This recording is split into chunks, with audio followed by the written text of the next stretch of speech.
Glad to have you back. You're watching Business Morning on Channels Television. We're live to you on, well, as I said, on Channels Television, your home for the news. Let's talk a little bit more about the commodities market. As I mentioned just before we went on that quick break, that the Naira has appreciated at the parallel segment of the market. Why is everybody excited? That's because primarily that's where most retailers go to get their dollar supply from. And so it's been under pressure for quite some time. But as of yesterday, it closed at 410 Naira to the dollar.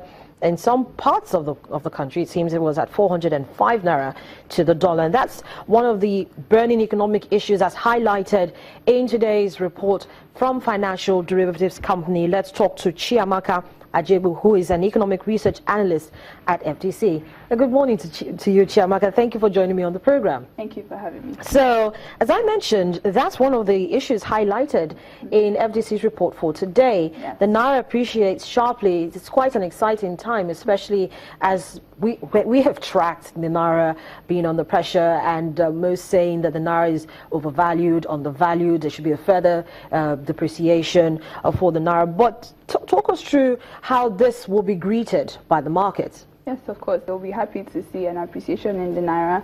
But the speculators, on the other hand, who bought the Naira at the rates of 465 before, the announcements by the CBN in February, are the ones bleeding right now because they're having to sell at significant losses, given that at the BZC rates, the Naira is trading at 405. So yes, the market in general is happy about this rate, but the speculators are not thrilled about this. So this means that what the central bank governor says is actually true. We're gradually seeing that convergence between the official rate and the street rate.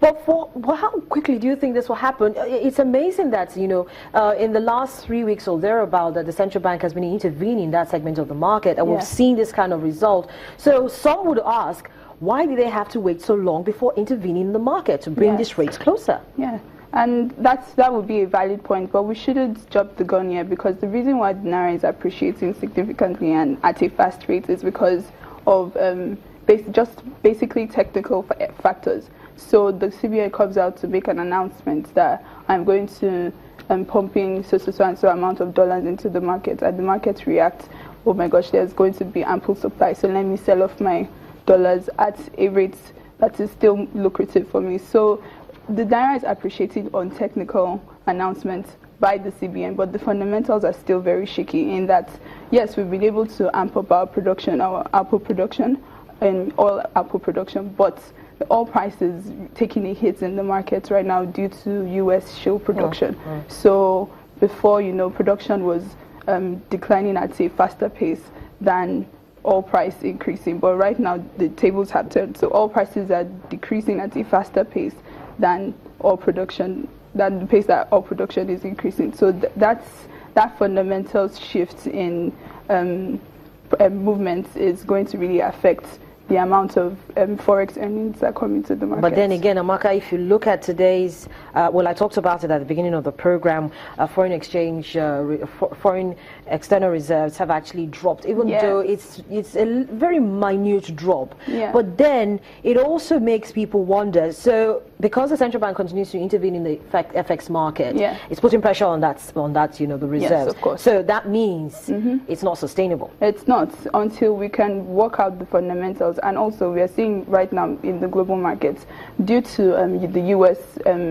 Production and the increase, because if you see in our reports, we also said that the EIA released a report on U.S. production, and you can see a stock build of 329,000 barrels. So the U.S. policy to really amp up production is a major threat to oil prices at the moment. So the OPEC have said that they would do whatever it takes to rebalance the market.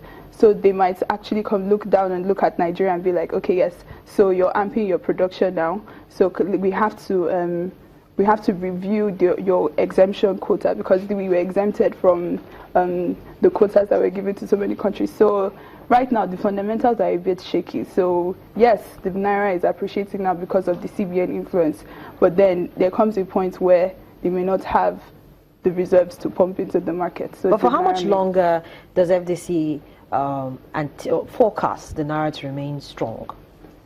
the naira remains strong as long as the CBN keeps intervening in the markets. But once they come out, like if you give, let's say they decide not to make any announcements in the next 3 days, the naira is going to depreciate sharply because it's just appreciating on technical factors. The fundamentals are still very shaky.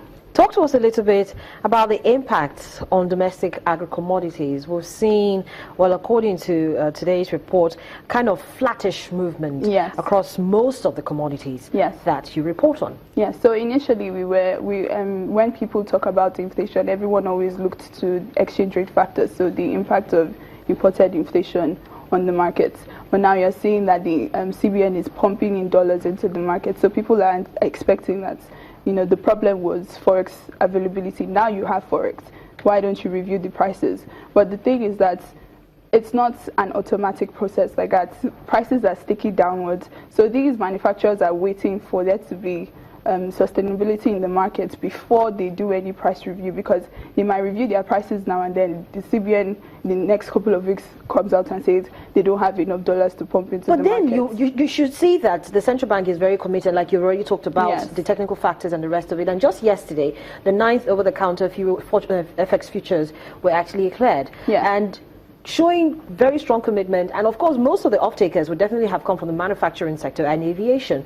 So it's a clear indication that the central bank will sustain this over the next, well, for as long as it can. So we should see the prices moderating. Yes, we should, but at the same time, we also, the CBN also has a history. Like we said initially, you did see the impact of putting in dollars into the market. The naira has appreciated. Why didn't they do this earlier on? So you don't want to base your pricing decisions on an unstable or stable market. So that's why these manufacturers are being very cautious, because they've taken a huge hit since the start of this economic crisis. All right. So talking about consumer goods now. You say you expect to see additional price increase in the brewery space in response to losses. Could you expand more on that? Yes, so this, Guinness last year, for the first time in a long time, recorded losses due to translation losses. So these companies are still on that trajectory. But with these improvements, you should see, first of all, a maintenance of the prices that we have now before we now start seeing any